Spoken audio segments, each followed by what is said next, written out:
तो यार हॉकाई का फाइनल एपिसोड तो देख ही लिए होगे। पर्सनली मैं अपना फीडबैक दूं तो इस सीरीज को लेकर मेरे मिक्स्ड फीलिंग्स हैं। कई सारे मोमेंट्स मैंने एंजॉय किए हैं और कई सारे मोमेंट्स ऐसे भी थे जिसमें कोई सेंस नहीं बनता है। हटाओ पहले एपिसोड का ब्रेकडाउन कर लेते हैं और जो भी छोटे मोटे हिडन डिटेल्स थे उसके बारे में जान लेते हैं। तो हाँ, एपिसोड का स्टार्ट होता है किंगपिन के एंट्री के साथ and as everyone guessed Eleanor Kingpin का हेल्प कर रही थी। उसी ने अरमैंड को मरवाया था, इवन जैक को भी जेल पहुंचाया था। वैसे इस पूरे सीरीज में सरप्राइज एलिमेंट बस किंगपिन की एंट्री ही रही, क्योंकि एलेनोर का एविल होना बहुत पहले से लोगों ने गेस कर लिया था। कॉमिक्स में भी एलेनोर बिशॉप अपना डेथ फेक करके मैडम मास्क का साथ देती है एंड अभी जैसे इसकी स्टोरी लाइन चल रही है उससे तो ऐसा ही लगता है कि इन फ्यूचर यही मैडम मास्क बनेगी। वैसे उसने किंगपिन का हेल्प क्यों किया, इसका ये रीजन बताया गया कि केट बिशॉप के पिता का बहुत ज्यादा कर्ज था किंगपिन पे, जो कि पर्सनली मुझे बहुत टिपिकल लगा। इन द एंड वो बोलती भी है कि ये सब उसने केट के लिए किया था, but as a hero Kate उसको अरेस्ट करवा देती है। और हाँ, एलेनोर ने जो कुछ भी किया है उसका उसको कोई भी रिग्रेट नहीं है और इन सब बातों से ऐसा लगता है कि एलेनोर को लगता है कि केट ने उसे बिट्रे किया एंड मे बी इफ इस कैरेक्टर का रिटर्न कभी हुआ तो ये एविल कैरेक्टर ही होगी। उधर दूसरी तरफ केट एंड क्लिंट यही वीडियो देख रहे होते हैं एंड भाई ऑब्वियसली केट को इन सब बातों पे भरोसा नहीं होता। क्लिंट बोलता है कि उसकी मां को अब हेल्प चाहिए क्योंकि वो खतरे में है एंड फाइनली क्लिंट केट को अपना पार्टनर बोलता है, जो कि ये पूरी सीरीज एस्टैब्लिश करना चाहती थी। अगर वापस फिर से किंगपिन पे आए तो वो माया से बात करता रहता है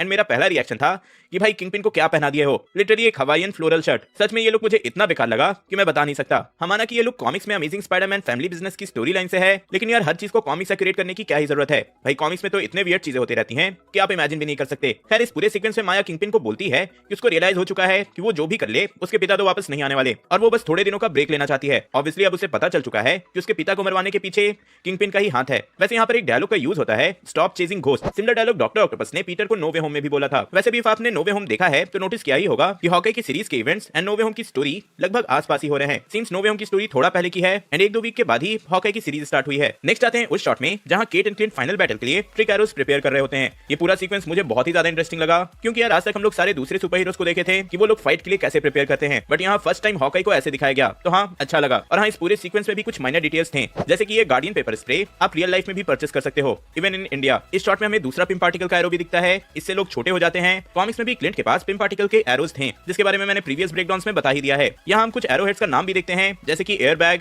freeze, flash bombs, ice breaker and इन सब का यूज होते हुए हमने एंड में देखा ही। फिर टोनी स्टार्क के स्टार्क टेक का भी यहाँ पे एरो है। बेसिकली यहाँ इन्होंने जितने भी तरह के ट्रिक एरोज हो सकते थे सब कुछ प्रिपेयर कर लिया। देन ऑब्वियसली जहाँ पार्टी होने वाली थी, मतलब रॉकफेलर प्लाजा में, सब लोग वहीं पहुंच गए। इवन लार्पस जो थे वो भी इनकी हेल्प कर रहे थे। यही पार्टी में येलेना भी पहुंचती है, जैक को भी बेल मिल चुका है, एलेनोर भी है एंड एलेनोर को मारने के लिए सामने वाले बिल्डिंग में स्नाइपर लेकर काजी भी। एंड पर्सनली ये जो पूरा सीक्वेंस था वो मुझे उतना अच्छा नहीं लगा। आप एक जगह फोकस ही नहीं कर पाते, कहीं पे एक्शन वाली फीलिंग होती है, सडनली कॉमेडी घुसा दिया जाता है। फॉर एग्जांपल यहाँ येलेना क्लिंट को मारने आई थी और उसे केट रोकने की कोशिश भी कर रही थी। अब भाई तुम अपनी बहन की मौत का बदला लेने आई हो एंड यहाँ दूसरी तरफ केट के साथ कॉमेडी कर रही हो, तो हाँ इस बात को ऑब्वियसली कोई सेंस तो बनता नहीं है। और ऐसे ही कुछ और भी अटपटे सीन्स थे जो कि मुझे लिटरली एंटरटेनिंग से ज्यादा क्रिंजी लगे। पर हाँ, जब फाइनली येलेना और क्लिंट का इंटरेक्शन होता है एंडिंग में, वो सही था। पर उसमें भी इस बात का सेंस नहीं बनता कि कोई रैंडम बंदे ने इसे बोल दिया कि एक अवेंजर ने दूसरे अवेंजर को मार दिया है एंड तुम मान लिए। तो हाँ, येलेना का लॉजिक पूरा सेंसलेस जरूर था, बट यहाँ पे दोनों का परफॉर्मेंस बहुत ही ज्यादा सही है। तो हाँ, यहाँ एक्टिंग को तो मानना पड़ेगा। चलो आगे आते हैं। तो हाँ, यहाँ किसी तरह से क्लिंट ने काजी को रोक दिया। देन जैक भी भाई अपने तलवार से ट्रैक सूट माफिया को रोकने लगा। मैंने पहले ही कई बार बता दिया है, लेकिन कोई नया बंदा ये वीडियो देख रहा है तो बता दूं कि कॉमिक्स में जैक ड्यूकिन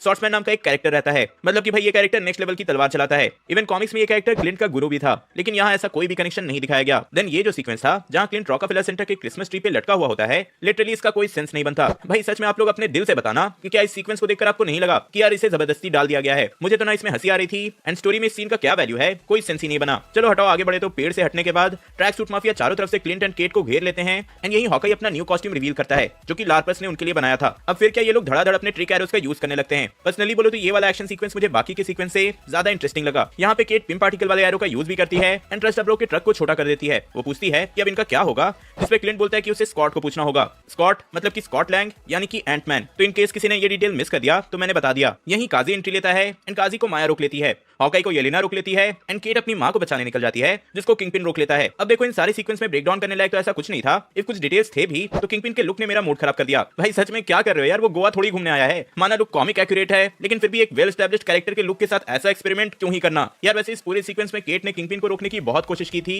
किंगपिन उसे बार बार साइड निकाल दे रहा था और इस पूरे सीन में किंगपिन क्या केट के हरकत से मैं भी इरिटेट हो गया था। खैर यहाँ क्लिंट के सिखाए गए ट्रिक से केट टू डेंजरस वाले एरो का यूज करती है एंड किंगपिन बेहोश हो जाता है। मतलब भाई मजाक चल रहा है। अभी अभी एमसीयू में इंट्रोड्यूस किए हो हो एंड ऐसी बेइज्जती। यार यहाँ फर्स्ट टाइम किसी कैरेक्टर को आप इंट्रोड्यूस कर रहे हो, उसे एस्टेब्लिश करना चाहिए, तो यहाँ कुछ अलग ही चल रहा है। फिर क्या एलेनोर अरेस्ट हो जाती है, येलेना क्लिंट नताशा के फ्रेंडशिप को समझ लेती है, माया काजी को मार के किंगपिन के पास पहुंच जाती है, और ये जो सीन था वो डायरेक्ट कॉमिक्स के पन्नों से उठाया गया है। वहां भी जब माया को किंगपिन की सच्चाई पता चलती है तो वो भी ऐसी ही उस पर गन पॉइंट करती है। अब देखो यहाँ हमें सुनाया तो जाता है कि माया ने गोली चला दी है, बट मैं श्योर हूँ कि किंगपिन मरा नहीं है। कॉमिक्स में भी जब माया ने किंगपिन को मारा था वो कुछ टाइम के लिए बस अंधा हुआ था और बाद में ठीक भी। लेकिन हाँ, टेंशन मत लेना, यहाँ अंधा भी नहीं होने वाला। इसके आगे की स्टोरी हमको इको की सीरीज में ही पता चलेगी। ऐसे भी मुझे पता नहीं ये लोग क्या करने वाले हैं, सिंस डेयरडेविल भी नो वे होम में कैमियो कर चुका है। र्यूमर्स है कि आगे शी हल्क की सीरीज में भी वो दिखेगा, बट अभी के लिए मैं इस सीरीज में किंगपिन के कैरेक्टर का ऑनेस्ट ओपिनियन दूं, सच में यार इन्होंने इसे बेकार कर दिया। जिन्होंने डेयरडेविल देखा होगा सिर्फ वही लोग मेरी फीलिंग समझ पाओगे। भाई फर्स्ट एंट्री थी, इस कैरेक्टर का डर बैठाना चाहिए था और हुआ इसका ठीक उल्टा। चलो आगे बढ़े तो कुछ और छोटे डिटेल्स हैं, जैसे कि क्लिंट फाइनली क्रिसमस पे अपने घर पहुंच ही गया। उसका ये फार्म हाउस हमने पहली Age of Ultron and Infinity War में देखा है। वो अपनी फैमिली से केट को मिलवाता है एंड यहाँ एक और मेजर कंफर्मेशन मिल जाता है कि क्लिंट की वाइफ कोई और नहीं बल्कि कॉमिक्स से मॉकिंगबर्ड नाम की एक कैरेक्टर है। कॉमिक्स में भी ये शील्ड के एजेंट थी, to be exact agent 19, and आप उस वॉच पे शील्ड का लोगो एंड नीचे 19 भी देख सकते हो। वैसे इस बात को मजाक मजाक में एज ऑफ अल्ट्रॉन में टीज किया गया था, बट फाइनली यहाँ ऑफिशियली कंफर्म कर दिया गया। वैसे ये पूरा एंडिंग वाला जो सीक्वेंस था मुझे थोड़ा इमोशनल लगा, स्पेशली क्लिंट के लिए, एंड इसी सैडनेस वाले मोमेंट के साथ सीरीज खत्म हो ही रही थी कि भाई एंडिंग में इन्होंने पोस्ट क्रेडिट के नाम पे मजाक कर दिया, पूरा का पूरा म्यूजिकल ही सुना दिया। ऑनेस्टली मेरा एक्सपेक्टेशन था कि एटलीस्ट किंगपिन या डेयरडेविल से रिलेटेड कुछ दिखा देते, अंत भला सब भला हो जाता, लेकिन ये जो बवासीर इन्होंने एंड में दिया है, मैं क्या ही बोलूं।